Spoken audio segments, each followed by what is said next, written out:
Toda la ventana, una ventana. Ah, ya aquí. Creo que ya ahora sí. Ahora sí. Sí, sí, señor, ahora sí estamos viendo las diapositivas, Doc. Qué pena, por fin. Bueno, entonces, bueno, les mencionaba que esto tiene más o menos 120 años de historia. Es más bien una historia reciente. Y inició a principios del siglo XX con ensayos de grupos de cirugía muy expertos en Europa, básicamente, cirujanos muy inquietos que pensaron que, viendo que posibilidad existía de pronto de hacer un reemplazo de la función del riñón usando injertos. Lo curioso de la historia es que esto todo empezó básicamente con los xenotrasplantes. Como ustedes saben, que es el trasplante que se hace de órganos entre especies. Y por eso hay como un viejo dicho que dice que el xenotrasplante siempre ha sido como el futuro de los trasplantes, porque aún hoy en día todavía estamos un poco lejos de la realidad de poder tener trasplante de órganos provenientes de animales. Pero es un tema muy complejo y muy interesante a la vez para conversar.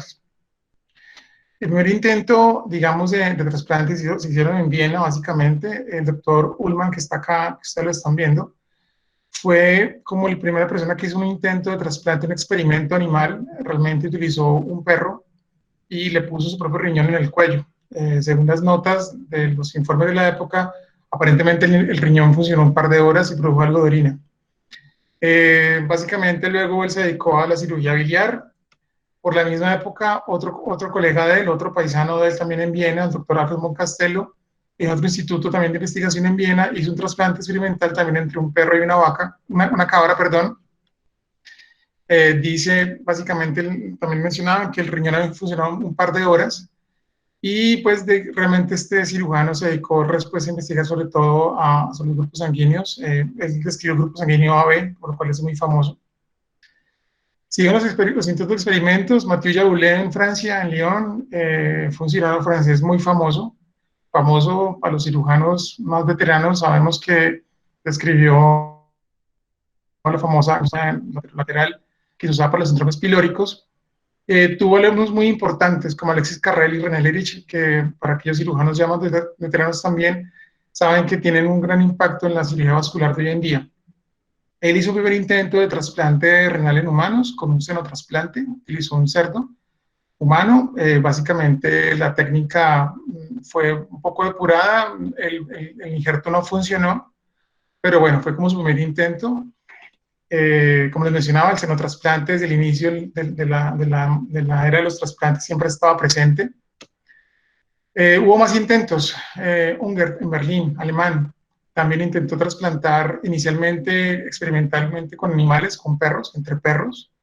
Dice que se hicieron más de 100 trasplantes entre animales, entre perros, y básicamente él depuró su técnica quirúrgica.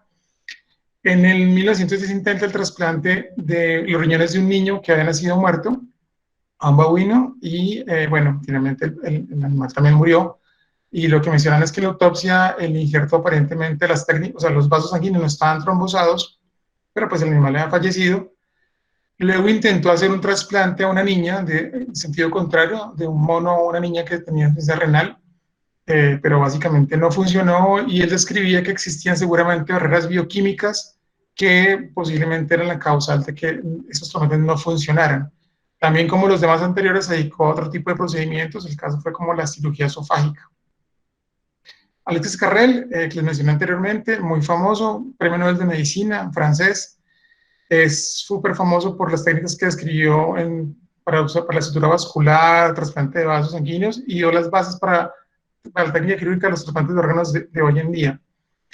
Digamos que en esta primera década, primeros 15 años del siglo XX, hubo un gran impulso, un gran interés, como ustedes ven, en toda Europa, pero desafortunadamente, pues digamos que habían muchas dudas, había mucha incertidumbre y desconocimiento sobre los mecanismos de rechazo de los órganos. Entonces, una pérdida de interés también simultáneamente ante la continua pues, decepción de los resultados. Viene la Primera Guerra Mundial y esto obviamente hace que Europa, los centros de cirugía se dediquen a otro tipo de procedimientos y viene luego la Gran Recesión y la Segunda Guerra Mundial y básicamente en los primeros siguientes 40 años el trasplante de órganos o el trasplante renal, digamos, pasó como un poco el olvido, a excepción de esta persona, de este cirujano ucraniano, Voronoy, quien estuvo dedicado más o menos unos 15 a 20 años intentando hacer trasplantes de riñón en seres humanos. Reportó que había hecho 6 trasplantes de riñón de donantes vivos algunos, y realmente todos fueron fallidos. Nunca se pudo lograr que uno de estos órganos funcionara, y pues aunque él hizo mucha experimentación en perros, obviamente desconocía un poco el tema de sistema inmune, y pues obviamente no tenía como un soporte para poderlo lograr. Ya en la posguerra, nuevamente reinicia como el interés por los trasplantes. Muchos de esos médicos europeos viajaron a Estados Unidos, sobre todo a Boston, y empezaron a hacer estudios, y habían ya intentos un poco más exitosos. Trataron de hacer trasplantes de órganos buscando similitud en los grupos sanguíneos. Se describió un poco el efecto de la radioterapia en las células sanguíneas, cómo se podían uno suprimir. Y bueno, digamos que todo eso que están viendo ahí fueron muchos intentos para tratar como un renacimiento, un interés nuevamente por el trasplante renal. En los 50 en Francia, por ejemplo, hubo una serie de casos aparentemente exitosos, pero que duraban pocos días, una semana, 15 días, 20 días no más, y describieron algunas cosas importantes, y básicamente la técnica de hoy en día que ponemos el riñón en la zona pélvica, los se colocaban, por ejemplo, en la extremidad superior. Y bueno, ya por allá, finalmente es en Estados Unidos donde Murray y Kenrick hacen su primer trasplante renal de donante vivo intrafamiliar. Jim les ayuda, y es un trasplante exitoso porque eran 2 hermanos gemelos.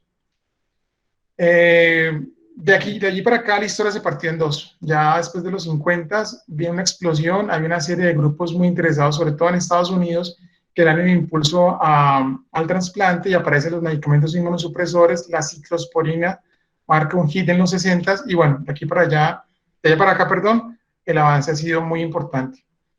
Esto para contarles un poco de lo que tardó básicamente unos 50 años en lograr encontrar como la técnica o las condiciones para empezar a trasplantar pacientes renales. Hoy en día, ¿qué tenemos? Básicamente hay 2 tipos de donantes. Tenemos donantes fallecidos, o sea, aquellos que tienen muerte encefálica. En Colombia y en el mundo se considera que un paciente está legalmente muerto cuando el cerebro está muerto. O sea, cuando hay muerte encefálica, uno se considera ya como una persona, pues ya uno ya está muerto en términos legales, y esos son los pacientes que utilizamos como donantes, sí, como donadores de órganos para trasplantes. Existe desde el año más o menos 80, 90, empezó el interés por el tema del donante vivo de riñón, y cada día viene en aumento ese tipo de técnica, debido a que la lista de espera, la enfermedad renal crónica cada vez es más prevalente, los hábitos de vida nuestros hoy en día, la hipertensión, la diabetes y una serie de las epidemias hacen que la gente se enferme mucho más de riñón con mucha más frecuencia. Es muy normal hoy en día gente muy joven hipertensa antes de los 30 años, y eso es un factor de riesgo muy importante para hacer lesión renal con el tiempo. Entonces, esa desproporción en la cantidad y la lista de espera y los donantes que pueden salir de una ciudad, por ejemplo, ha llevado a que tengamos que utilizar más donantes vivos, porque la lista de espera crece y crece, y hay muchos pacientes que van a fallecer en lista de espera. Como para que se hagan una idea, más o menos, en Colombia hay hoy en día, aproximadamente unos 30.000 pacientes o un poco más con enfermedad renal crónica de estadio 5, o sea, ya en diálisis, sea hemodiálisis o diálisis peritoneal. Y esos 30.000 pacientes en lista de espera, hay aproximadamente unos 4.000, tal vez 5.000 pacientes en todo el país. Y en el país se trasplantan más o menos por año cerca de 1.000 pacientes. O sea, la cuarta parte de la gente que está en lista de espera, que a su vez es menos de la quinta parte de los pacientes totales que están en enfermedad renal crónica. La enfermedad renal crónica, como ven, es una enfermedad costosa, que causa una gran alteración en la calidad de los pacientes, y hoy por eso se considera el trasplante renal como la mejor terapia de reemplazo renal para un paciente. Pero desafortunadamente el acceso para él no, pues es muy complicado por la insuficiencia en la donación y en los grupos de trasplantes, porque realmente nos hacen falta en el país más nefrólogos de trasplante, más cirujanos de trasplante, más trasplantadoras, porque realmente no hay cubrimiento en todo el territorio nacional. Estamos divididos en regionales, y las regionales aparentemente suplen la necesidad de cada una de estas zonas del país. Pero para que se den una idea, la regional 1, que es Bogotá, tiene a su cargo una población más o menos como de 15 millones de habitantes. y eso implica lo que es Bogotá y toda la Orinoquía, Cundinamarca, y realmente pues es insuficiente. Cuando uno mira la cantidad de población que hay dentro de este grupo, dentro de esta región del país, es imposible que todos se trasplanten y sobre todo por el tema logístico.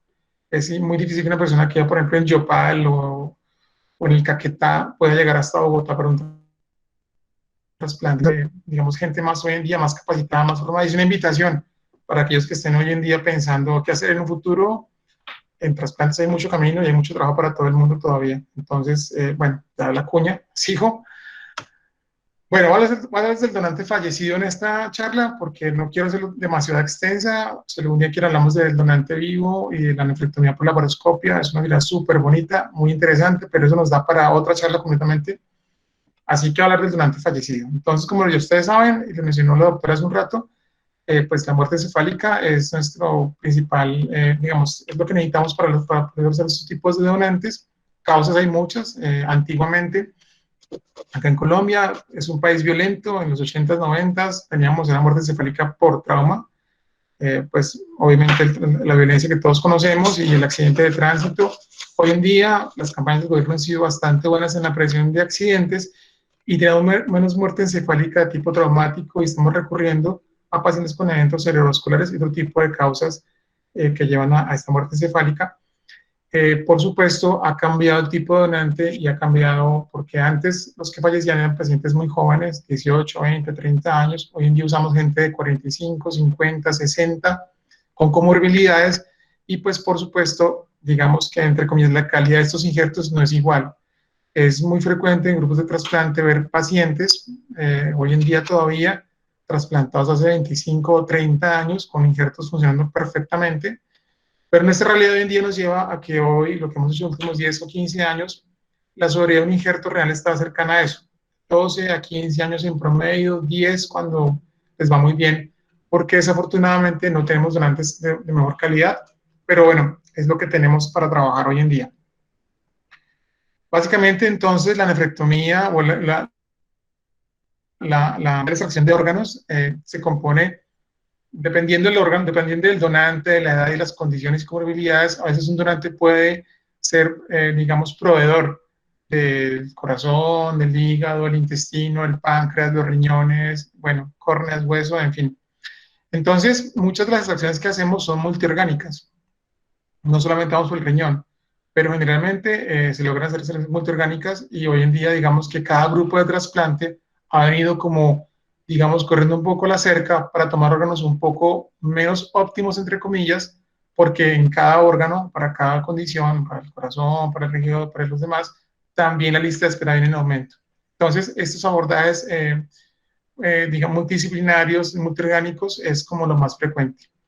Entonces siempre se hace una incisión, como ustedes ven ahí, mediana, suprainfraumbilical, se hace una esternotomía y usualmente haya una extracción del corazón, abrimos el pericardio para poder hacer luego una evacuación, digamos, de la sangre al momento de hacer la extracción de órganos. Esta es la visión desde arriba.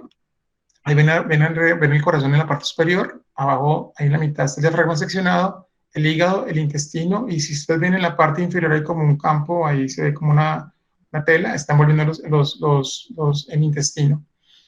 Dependiendo de lo que queramos sacar, va a ser la secuencia de la extracción, pero usualmente si va con corazón, se saca primero el corazón, luego el hígado y luego los riñones. Si no hay corazón, se saca primero el hígado y luego los riñones, y esto está definido por el tiempo de isquemia fría que un órgano puede tolerar. ¿Qué es la isquemia fría? La isquemia fría es el tiempo que tarda uno entre quitarle el aporte de sangre en este paciente, en este cadáver, reemplazar la sangre, hacer la limpieza con una solución de preservación que lo que hace es que le quita toda la sangre que tiene el órgano en su interior y básicamente una cantidad de sustancias que hacen que la membrana mitocondria y las células se estabilicen por un par de horas para luego poder ser reimplantado. Este tiempo de isquemia entre que hacemos la que llamamos la perfusión de la solución de preservación hasta que lo hacemos el implante en el paciente se conoce como isquemia fría. Y dependiendo del órgano, la isquemia va a ser mejor o peor tolerada. El riñón es el órgano que mejor tolera la isquemia fría. O sea, básicamente hay incluso reportes de riñones almacenados hasta por 36 horas. Lo ideal es que sea menos de 24 horas. Y pues, en segundo, digamos, el órgano que obviamente ustedes imaginarán que tiene menor tolerancia es el corazón. Y le sigue luego el hígado y luego el páncreas. Entonces, dependiendo justamente de, ese tiempo, de esa tolerancia, escogemos quién o qué órgano se saca, pero generalmente el riñón siempre va como de último en todas esas extracciones. Aquí en esta foto pueden ver, entonces, eso se hace una movilización de todo el intestino. El intestino delgado, si ustedes ven arriba en las manos, están envueltos en una compresa, en una sábana, y se hace una maniobra, un desprendimiento del colon derecho hasta exponer el duodeno y se tracciona todo en sentido superior. Y lo que están viendo ahí son los grandes vasos del retroperitoneo, en la parte superior izquierda en el hígado, y hay esas sedas que están viendo, están haciendo una reparación de los vasos que vamos a tener como referentes para la canulación del paciente. Aquí en las fotos, por ejemplo, pueden ver arriba en amarillo, básicamente suele repararse la arteria mesentérica superior. En la parte inferior, en un poco más, un color más claro, esas dos flechas inferiores, yo las veo aquí como blancas rosadas, están las arterias ilíacas reparadas. La roja es la aorta y la azul arriba a la derecha está señalándoles, esa viene siendo la mesentérica superior, perdón, inferior. Entre esas dos flechas arriba ven la vena renal, si la ven ahí por debajo de la mesentérica, y la vena renal izquierda. Al lado izquierdo hay una raya, una flecha azul que señala la vena cava inferior, y debajo de esa flecha es el riñón, está el riñón derecho. Entonces, ¿qué es lo que se hace en la extracción cuando vamos a sacar, por ejemplo, solamente los riñones? Se reparan todos estos vasos, todas estas arterias, y lo que se hace es que se liga abajo en la parte inferior, se liga la arteria ilíaca externa derecha, la raya, la flecha de la derecha abajo, se deja reparada la arteria ilíaca externa inferior izquierda, perdón, a la izquierda, a la inferior, perdón, la ilíaca externa, a la izquierda, y por esa arteria se pasa una cánula plástica por la cual se va a infundir la solución de preservación. Arriba, en la flecha amarilla, usualmente se liga la mesentérica superior, y abajo en la flecha que está roja, ahí en esa puntica se le alcanzan a ver, hay una ligadura que ya está hecha, que es la mesentérica inferior. ¿Para qué se hace eso? Para cuando canulemos la aorta y pasemos la solución de preservación a través de la sonda, el líquido de preservación vaya directamente a las arterias renales y no se nos vaya a través de las mesentéricas al intestino y perdamos solución de preservación. Arriba, como ustedes ven, el hígado también está reparada una sonda, y usualmente uno también en ese punto puede cortar la cava para evacuar la sangre también, y lo mismo en la parte inferior. Entonces, se realizan ese tipo de procedimientos. Aquí se ve también igual, está todo traccionado hacia arriba, nuevamente los estoy mencionando hacia abajo, a la izquierda el riñón, debajo de la flecha azul, la cava, y digamos están ya preparándose para hacer la canulación. Una vez se canula y una vez se perfunde, me regreso aquí un momento, se perfunde, se tiene que abrir un drenaje, se corta la cava inferior para que la sangre pueda hacer circuito. Entra por la ilíaca externa derecha, pasa a la aorta, las mesentéricas están ligadas. ¿Qué le queda ahí arriba? Le queda la arteria renal, las arterias renales, y más arriba está la aorta. Por encima de ese nivel de las renales se coloca un clamp para que la sangre no siga subiendo por la aorta torácica y digamos, no perdamos solución de preservación. Entonces el circuito está ahí: ilíaca, aorta, venas, arterias renales, la clave de la aorta impide que la sangre siga, perdón, la solución siga perdiéndose, y luego la sangre, perdón, la solución se evacúa a través de las venas renales, las cuales llegan a la cava inferior, que a su vez hemos cortado para que se haga como ese circuito de salida y salga toda la sangre y finalmente la solución de preservación. Cuando hacemos eso, en ese momento es que empieza la perfusión, es cuando inicia el tiempo de isquemia fría del donante.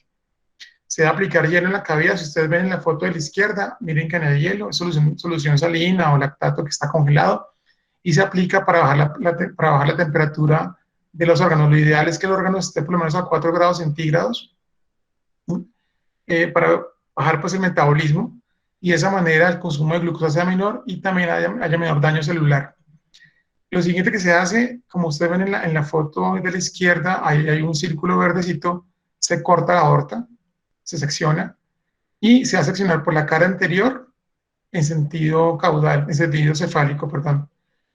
Justo arriba van a encontrar en la foto no se ve, pero se va a encontrar la vena renal izquierda. Voy a volver para mostrárselas.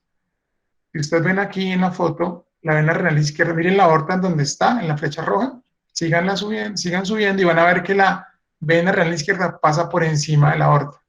Entonces, cuando hacemos la extracción, tenemos que cortar la vena renal de la punto para poder seguir seccionando la aorta y no irla a cortar y no irla a lesionar. Voy a seguir avanzando nuevamente. Aquí el cirujano está cortando, entonces ya cortó la cara anterior de la aorta, ahora por la cara posterior. Y miren acá, para uno saber que no está lesionando las arterias renales, digamos que el truco es ver esos punticos que están, si en la flecha verde, esas son las ramas lumbares de la aorta. Entonces, usualmente van en parejas, van subiendo en parejas. Entonces, uno se va entre estas ramas, entre estos orificios, esos ostios pequeñitos, y se van justamente por la línea media, y vas a encontrar a la derecha, pues, a la derecha y a la izquierda los ostiums de las arterias renales finalmente.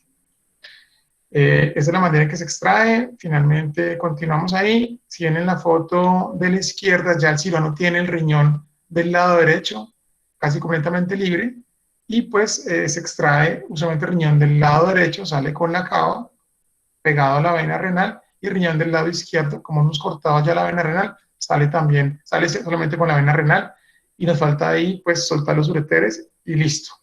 Siguiente paso, el riñón se mete en una bolsa, con solución salina, con solución de preservación también, esa bolsa va a estar rodeada de hielo y se mete en una nevera para garantizar que el riñón se mantenga a una temperatura de 4 grados. En este momento hacemos una limpieza básicamente del parénquima, de la grasa de la jerota que rodea el riñón, para ver que no tenga ninguna lesión importante como un tumor o algún otro tipo de lesiones. Y luego vendrá lo que se llama la cirugía de banco. Entonces, ya les explico qué es eso. Entonces, conceptos claves: esquema frío y esquema caliente. Esquema frío, lo que les mencionaba, entonces el tiempo entre que hacemos la perfusión de los órganos con la solución de preservación hasta que lo vamos a implantar. Cuando empezamos el implante del órgano se conoce como isquemia caliente. ¿Por qué caliente? Sigue sin aporte de oxígeno, ya no está dentro de la bolsa con el hielo, se está calentando a la temperatura del ambiente, y es lo que tarda en hacerse las anastomosis vasculares, o lo que nos demoramos haciendo las anastomosis vasculares de este órgano. También tiene unos tiempos especiales. Idealmente en riñón se espera que sea más o menos de 30 minutos, máximo 45 minutos.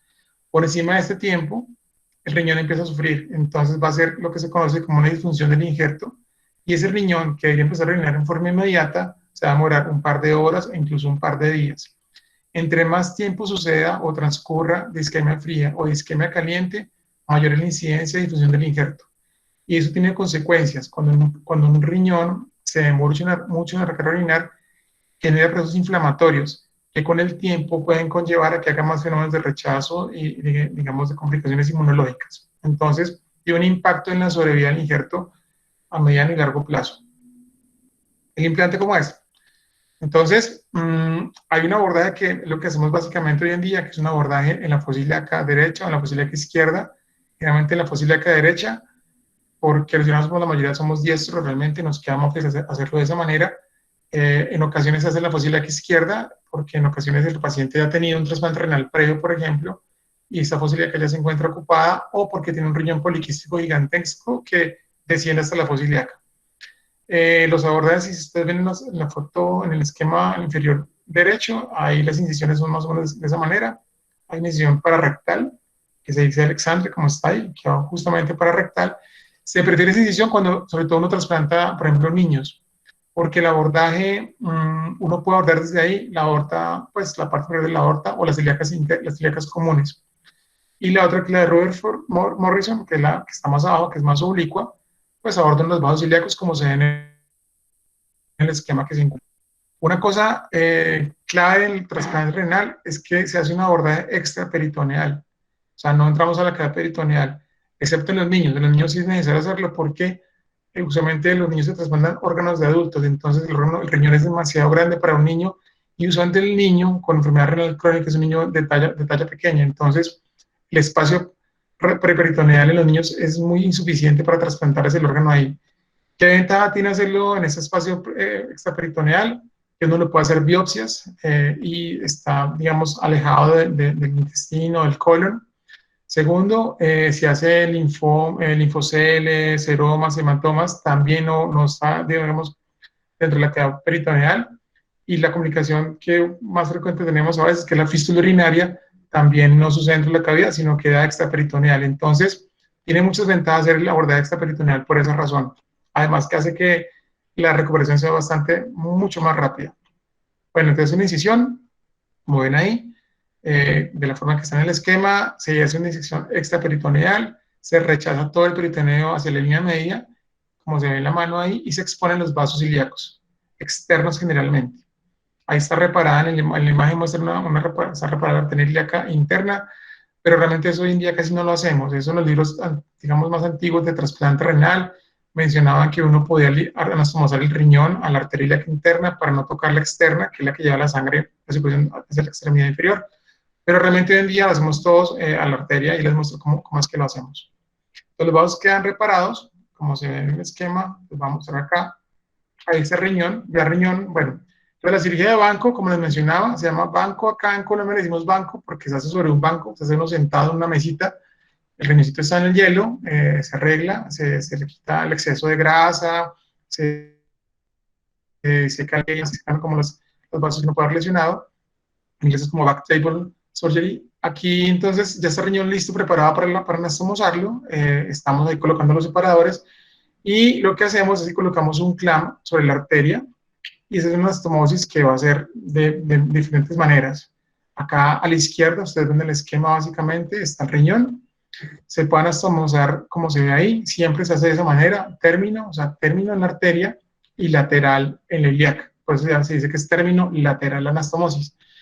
Se puede utilizar un dispositivo como un punch, como el que se ve en el esquema, que es como un sacabocado pequeño que hace un orificio circular sobre la arteria muy fino, muy delicado. Generalmente se usa, sobre todo cuando uno hace trasplante de donante vivo, porque en el donante vivo la arteria pues la cortamos por encima del nivel de la aorta. En el donante fallecido podemos sacar lo que se conoce como un parche de aorta o parche de Carrel, Alexis Carrel, les muestro cómo se ve, y permite que la anastomosis sea de un mayor tamaño y sea un poco más cómoda para el cirujano. Si en el esquema de la izquierda, entonces ahí se ve la sutura, se hace una anastomosis en un solo plano generalmente, con material vascular, suturas del 6-0 generalmente o el 5-0 vascular, a preferencia del cirujano. Y bueno, ahí ven en el esquema a la derecha, eso que colocan end-to-end es poco frecuente hacerlo, realmente no lo hacemos. Eso es cuando uno básicamente no puede utilizar la arteria ilíaca externa, en este caso la externa, por alguna condición y toca usar la interna, pero no es muy frecuente hacerlo. Es más frecuente el esquema que está a la derecha, end-to-side, como ustedes lo están viendo ahí.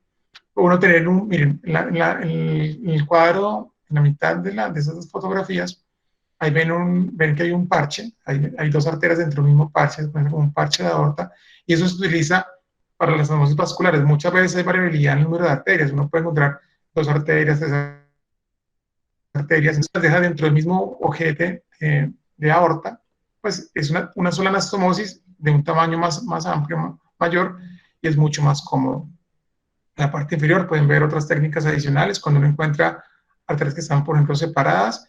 Y bueno, hay una gran variedad de posibilidades al momento de anastomosar un riñón que el cirujano tiene que saber cómo resolver eso en su momento y lo que permite que, pues, digamos, que con la experiencia, con el tiempo, se logra como ir aprendiendo un poco.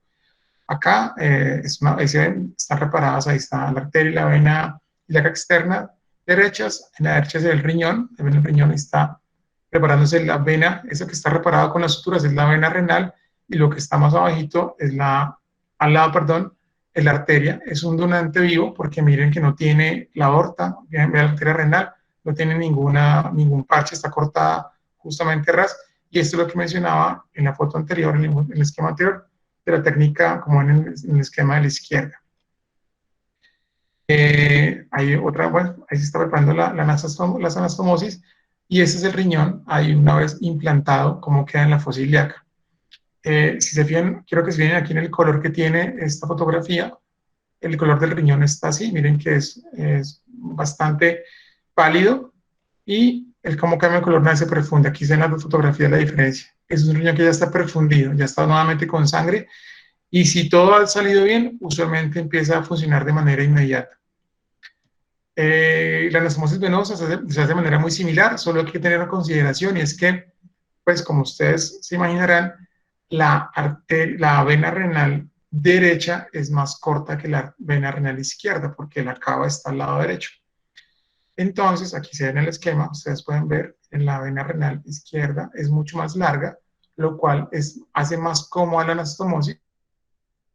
La renal es un poco más corta y pues digamos que técnicamente es un poco más exigente. Por esta razón, algunos cirujanos prefieren en ocasiones alargar la vena. ¿Y cómo la alargan? Miren que ahí hay un segmento de la cava donde está pegada la vena renal y hacen unas plastias para tratar de que esa vena sea una mayor longitud.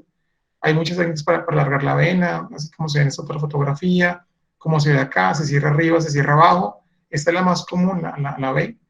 Generalmente uno nunca tiene la cava seccionada de esta forma, tiene más que todo de esta manera. Entonces uno cierra en la parte superior y en la parte inferior y queda un tubito que son 1 centímetro, 2 centímetros más, pero que eso, el trasplante le facilita muchísimo al cirujano en el momento de la anastomosis. No es una cuestión mandatoria, hay muchos cirujanos que no lo usan, no lo hacen, de hecho, no está demostrado que esto disminuye el riesgo o la posibilidad de una trombosis venosa, tampoco, es más como preferencia, pero es más comodidad y pues muchos cirujanos lo hacen de manera rutinaria. Aquí se está viendo, por ejemplo, miren la fotografía superior, la número A, ahí está la vena renal abajo y están demarcando con la tinta donde sería como el corte de la cava y hacen una rafia, ahí como se ve en la C, para alargar la vena. Igual, la anastomosis venosa es muy parecida a la arterial. La vena se maneja mucho más fácil que la arteria, es mucho más, más fácil de manejar, digamos, más sencilla, y pues digamos que es más agradecida al momento de anastomosarla. La arteria en ocasiones tiene muchos problemas porque el paciente renal crónico, por su condición, por su enfermedad, tiene mucha enfermedad aterosclerótica, entonces uno encuentra que al cortar o al manipular la arteria, tiene placas de ateroma que impiden que uno ponga un clamp vascular de forma segura, o si uno sabe que si uno con el clamp puede uno romper las placas, entonces digamos que exige más al momento de la anastomosis, y al momento de la arteriotomía también pasan muchas cosas, a veces en ocasiones la íntima y hay que hacer unos puntos para fijarla. Entonces, digamos que la arteria es más exigente, la vena generalmente no tiene casi problemas, excepto cuando hay pacientes que han tenido antecedentes de trombosis venosa profunda. En ocasiones, en algunos sitios, hoy en día afortunadamente ya no es tan frecuente, a los pacientes renales crónicos les colocaban muchos catéteres para diálisis en forma aguda a través de vía femoral y pues femoral derecha, nuevamente por lo que les mencionaba, la mayoría somos diestros, entonces luego también la mayoría son diestros, colocan femorales derechos y a veces las venas ilíacas, porque el catéter femoral entra por la femoral, pero llega hasta la ilíaca externa muchas veces y genera trombosis o fibrosis de las venas ilíacas externas, lo cual en ocasiones dificulta la anastomosis. No es infrecuente que uno a veces entre por la fosa ilíaca derecha y tenga que cambiarse la fosa ilíaca izquierda. Usualmente uno en el interrogatorio de los pacientes, pues pregunta sus antecedentes, busca signos clínicos de edema o algún otro tipo de condición, pero pues hay sorpresas en ocasiones que impiden hacer una anastomosis segura a este nivel. Aquí se ve, estamos viendo aquí otra anastomosis, miren cómo está colocado el clamp vascular allá abajo, está clampeada la arteria, el riñón, miren el color que tiene el riñón, está pálido y se está haciendo la anastomosis venosa, ya falta solamente una cara para terminarla. Si se fijan, esa vena tiene como en la parte superior como una pequeña línea gruesita, es una vena que está alargada también. Aquí vemos otro ejemplo, un riñón, por ejemplo, con dos arterias renales, ahí están anastomosadas las dos, miren el clamp puesto ahí, hay un clamp también para la vena, y ahí están dos anastomosis por separado. En ocasiones no es posible colocar el parche porque si se fijan, mire que la arteria ilíaca de este paciente es muy delgadita. Entonces a veces que uno deja el parche, causa una estenosis o lesiona demasiado la arteria. Entonces digamos, no es una regla. Uno a veces puede usar parches de aorta o no usarlos, dependiendo de cada condición. Aquí ya hay falta que se retire el clamp de la arteria. Si se fijan acá, miren, acá hay un bulldog que está colocado sobre la vena renal. Entonces ya se desclampió la vena, se revisó la hemostasia y está por soltarse la anastomosis el clamp de la arteria para poder ver las anastomosis. Miren el riñón que está de un color aún pálido y es el abordaje en la fosa ilíaca derecha. Si ustedes se fijan en la parte superior, ahí ven transcurrir el ureter nativo del paciente, si lo están viendo en la parte superior. ahí se ve, muy cerca de la arteria, el paso por ahí. En ocasiones uno puede recurrir a su ureter para anastomosar el ureter del paciente cuando por alguna cuestión no es posible abordarlo desde abajo de la vejiga. A veces se puede utilizar, pero no es lo más frecuente. Eso es lo que mencionaba la cirugía de banco. Entonces, en el banco, en la mesa que trabajamos, así a la izquierda es como sale el riñón, como lo están viendo, sale lleno de grasa, la gerota, miren la arteria, lo que les mencionaba hace un rato. Es la arteria de un paciente pues ya mayor, hipertenso posiblemente, un paciente obeso, tiene mucha grasa, tiene como las ateromas están sobre la aorta, está seccionada, allá arriba en la mano están sosteniendo el ureter, y bueno, lo que uno hace, como en la foto de la derecha, es empezar a quitarle toda esa grasa en exceso, buscar ramitas, uno prepara el parche de la aorta, o sea, uno puede quitarle. Miren que arriba en la foto de la derecha hay dos manos que tienen dos pinzas ahí, tienen la aorta, el segmento de la aorta con la arteria renal. Uno puede entonces preparar y deja un pequeño margen de aorta para hacer más cómoda la anastomosis. Esta foto tiene una cosa curiosa, es que si se fijan en la foto de la derecha, en la mano de la izquierda, la que está hacia abajo, la pinza que está ahí, hay una arteria polar superior que está suelta. Al momento de hacer el banco, en este caso, en este paciente, al prepararlo, nos dimos cuenta que esa arteria no había quedado incluida dentro del parche de la aorta, o sea, se seccionó seguramente cuando estábamos operando el riñón, nos dimos cuenta. Y es muy importante esta arteria polar porque esta arteria polar generalmente le aporta al riñón, usualmente al polo superior, gran parte de la irrigación. Lo usual es que no las tengan, o sea, lo más frecuente es que tengamos solamente una arteria, pero usualmente no hay arterias polares tanto superiores como inferiores. Y si no las encuentra, debe tratar de anastomosarlas. Me regreso acá un segundo al esquema que les vamos a mostrar aquí atrás, acá en la arteria, perdón. Acá abajo en la parte inferior, en la mitad, en la cuadra de la derecha, mire, hay dos arterias, entonces uno tiene que anastomosar por separado o, como se ve en la parte inferior, se pueden unir A y B para que queden en un solo parche. La idea es que siempre tratamos de unir todas las arterias en lo posible y preservarlas todas. Las polares inferiores le tenemos un poco de miedo porque cuando se lesionan o no son advertidas, generalmente el ureter depende mucho de estas ramas polares inferiores. Y cuando tiene lesiones polares inferiores, a veces en el postoperatorio puede haber fístulas urinarias o puede haber estenosis tardías del ureter. Bueno, miren, entonces, la foto anterior, aquí se ve la polar superior que está pues fuera del parche, está seccionada realmente. Si se fijan en la pinza que está arriba, la pinza en la mitad, miren que esa pinza, al lado izquierdo de la pinza hay una pequeña puntita, como un ostium pequeño. Ese era el ostium posiblemente de esa arteria que se seccionó. Entonces, ¿qué hay que hacer? Aquí se ve en la fotografía, pues anastomosarla también. Entonces vemos la anastomosis de la arteria polar, ilíaca, la que sigue, la de la mitad de la arteria renal propia, la principal, y la derecha es la vena renal. Miren que el calibre de la vena siempre es mucho mayor, es mucho más grande. Así es como quedaría reconstruida el paciente. Lo siguiente, después de anastomosar, de hacer las anastomosis vasculares, es anastomosar el ureter a la vejiga. Hay muchas técnicas de anastomosis ureterales, dependiendo del centro, dependiendo de la experiencia, pero pues digamos que las dos más frecuentes está la técnica de Lisch-Gregoire, que es la que está a la izquierda, que básicamente se diseca la mucosa y se hace una anastomosis de la mucosa del ureter a la mucosa de la vejiga y luego se imagina un poco para tratar de generar un pequeño esfínter ahí que mejore un poco el reflujo que pueda tener el paciente. La otra técnica es que es menos frecuente, pero que es la que personalmente uso y pues que aquí en el grupo en el que estaba, digamos que el 50% de los ciudadanos usamos esa técnica, se llama el punto de nu, U-Stitch o técnica de Taguchi, que básicamente es colocar un punto en el ureter, como se ve en el A, y en U, como ustedes están viendo, con doble aguja, y ese punto se introduce por un orificio muy pequeño dentro de la vejiga y se pasa a través de todo el espesor de la pared y se saca lejos, distal a ese orificio. Y se tracciona para que, como se ve en la foto C, el ureter quede dentro de la vejiga. Se anuda por fuera y pues queda básicamente invaginado. Esto es lo que les estaba mencionando. Miren aquí en la izquierda, ahí se ve la flecha negra, se ve la mucosa ya, digamos, expuesta de la vejiga. Uno previamente lo que ha hecho es que le ha colocado una sonda vesical al paciente y le ha administrado en forma retrógrada solución yodada para que la vejiga se distienda y poderla encontrar. Y la preparamos, ahí se ve el ureter preparándose para hacer la anastomosis. Así es como queda, bueno, ya un riñón perfundido. Mira, aquí se ve, ahí está pulsando, si lo logran ver. Ya el color está rosadito, se le aplica solución caliente un poco tibia para que, digamos, salga ese isquemia y se reprofunda mucho más rápido. Y esto es inmediatamente una perfusión, tiempo isquemia corto, va a haber esto. El riñón orina, o sea, produce orina en forma inmediata. Eso es lo que uno va a ver siempre, casi siempre en todos los pacientes trasplantados renales, es como lo ideal, que tengamos diuresis en forma espontánea y en forma inmediata. No siempre se puede, no siempre sucede, pero bueno, es como lo que quisiéramos tener.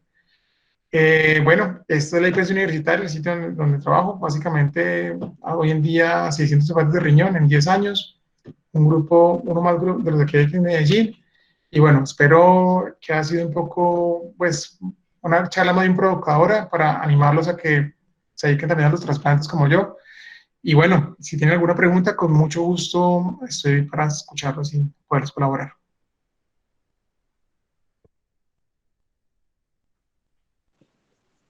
Doctor Camilo Tarazona, muchas gracias.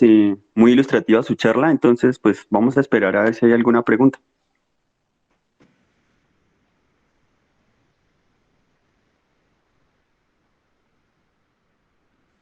El doctor Daniel Pardo pregunta, ¿cómo reacciona el sistema inmune en la recuperación del paciente?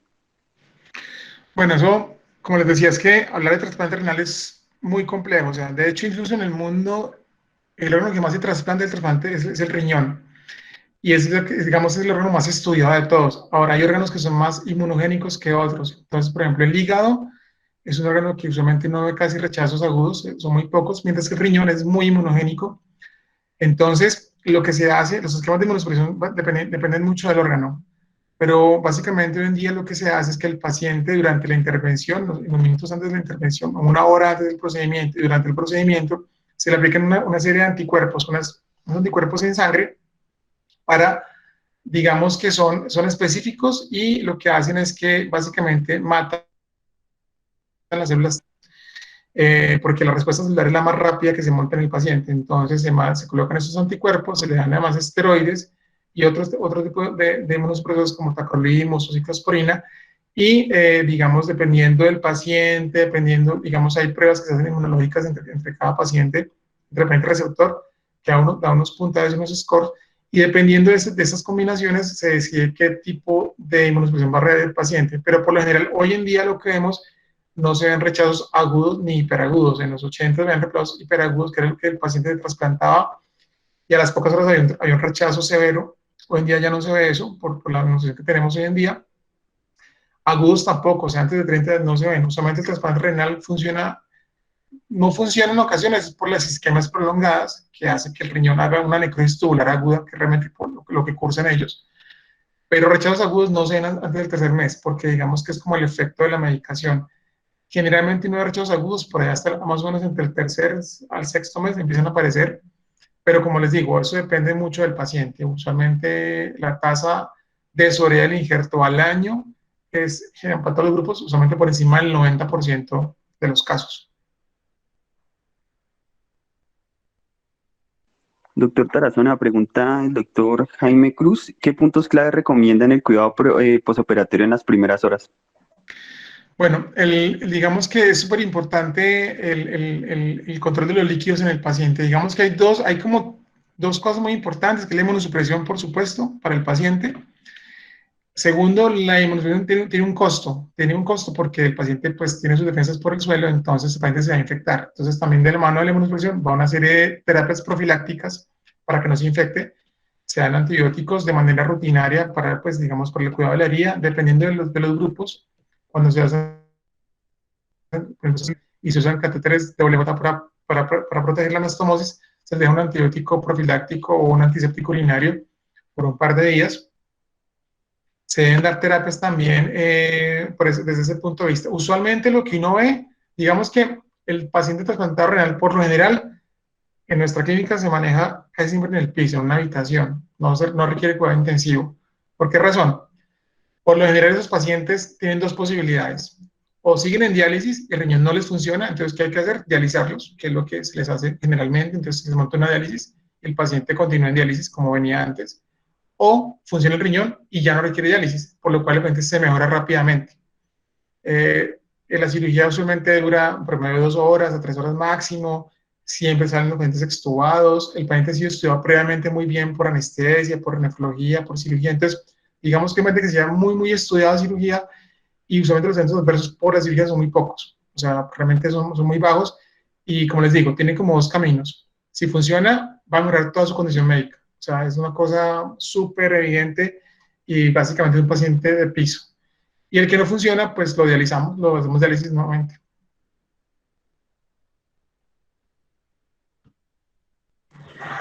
Pregunta Víctor Ruano si hay alguna indicación de apendicectomía profiláctica.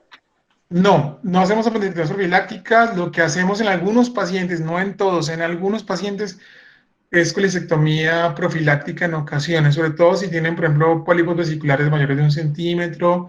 Se discute mucho si hacer colecistectomía por una colelitiasis asintomática, pero realmente los estudios muestran que la incidencia de colititis aguda es igual que la población general, o sea, no se les aumenta. Antes había alguna tendencia a operarlos a esos pacientes previos a la cirugía porque consideraban que era un riesgo estar inmunosuprimido y tener una colititis aguda, pero realmente eso ya cayó en desuso, que no está poco previamente. Lo que se hace en ocasiones, por ejemplo, lo que tiene, digamos, en la evaluación pretransplante, el paciente uno debe estar seguro que no tenga una enfermedad, por ejemplo, como un cáncer. No puede tener cáncer, entonces hay que hacer estudios, obviamente, pues por el grupo etario, por la zona y por la edad y el sexo del paciente, buscándole los tumores más frecuentes de nuestra población, próstata, mama, estómago, en fin. Pregunta el doctor Wilson Alberto Graciano si en la época COVID hay algún protocolo nuevo en trasplantes renales en cuanto a los Bueno, donadores. es una buena pregunta. Eso ahorita ha sido, digamos, una cosa muy compleja porque no teníamos experiencia y nadie lo sabía. Nadie sabía qué hacer. De hecho, algunos grupos de trasplante al inicio de la pandemia dejaron de trasplantar porque no saben qué iba a pasar. Lo que sí se ha visto es que los pacientes renales que les da COVID, los trasplantados renales les va muy mal. O sea, el que le da COVID, trasplantador, y como a toda la población general, o sea, hay gente que le va muy mal y se infecta y no les pasa nada, o una gripa leve, como otros que hacen una reacción severísima. Pero los renales trasplantados que han tenido COVID, se ha visto pacientes muy enfermos, muy deteriorados. Hoy en día lo que estamos haciendo, básicamente se le hacen pruebas de COVID, se le hace PCR a todos los donantes, en la mayoría del grupo está haciendo eso. Obviamente al paciente también en ocasiones, pero pues digamos que es un poco a la suerte, porque por más que uno prevenga el procedimiento, la transmisión durante el procedimiento, no sabemos si a la semana que se da para su casa llegó el hermano, el vecino, la esposa y le pudo haber transmitido el COVID.